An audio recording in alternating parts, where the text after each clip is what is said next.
बिस्मिल्लाहिर्रहमानिर्रहीम। अस्सलाम वालेकुम। अल्लाह ताला आप सबको खुशबाश सेहतमंद रखे। आज हम आपके साथ आलू तोरी की रेसिपी शेयर कर रहे हैं।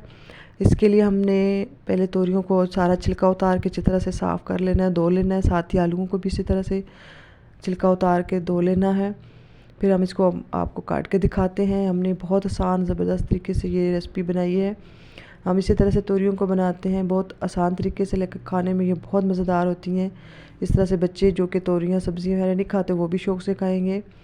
साथ ही हमने आलूओं को भी इस तरह ही गोल शेप में काटेंगे ताकि वो दिखने में अच्छे लगें। जब कोई चीज़ दिखने में अच्छी लगती है तो वो ज़रूर खाई जाती है। ये देखिए, हम साथ ही आलू को काट लेते हैं। साथ ही हम यहाँ पे एक दरमियाने साइज़ का प्याज लिया है, 2 दरमियाने साइज़ के टमाटरों को भी बारीक काट लिया है। साथ ही हमने 3 से 4 हरी मिर्चों को बारीक काट के ऐड करेंगे और सारी सब्ज़ियों को अच्छी तरह से फिर मिक्स करेंगे। हरी मिर्चें भी ऐड कर दी हैं और साथ ही हम कुछ मसाला लेंगे जिसमें नमक, कुटी पिसी मिर्च, हल्दी और सूखा धनिया। बस ये 4 से 5 मसाले हैं और इतना ज़्यादा कुछ भी नहीं। ये जितनी सिंपल रेसिपी है खाने में उतनी ही मज़ेदार है, ज़रूर बनाइएगा।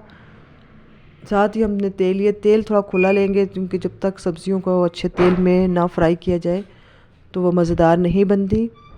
क्योंकि हम लोग तो उबले खाने नहीं खा सकते, हम लोगों तो हर चीज़ ऑयल में अच्छी तरह से भुनी होनी चाहिए। तो ये सब्ज़ी है, ज़रा इसको भुनेंगे तो मज़ेदार बनेगी। ये देखिए हमारी सब्ज़ी तैयार हो रही है। ये तोरियों ने ही अपना पानी छोड़ा, हमने इसमें कोई पानी नहीं ऐड किया।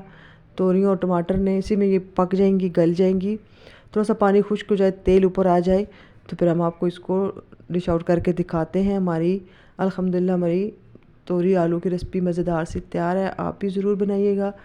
कोई आपका इतना ये टाइम नहीं लेगी, लेकिन बहुत ही मज़ेदार ये रेसिपी बनती है और बहुत हेल्दी होती है। ज़रूर बनाइएगा। हमें दुआओं में याद रखिएगा। अल्लाह हाफ़िज़।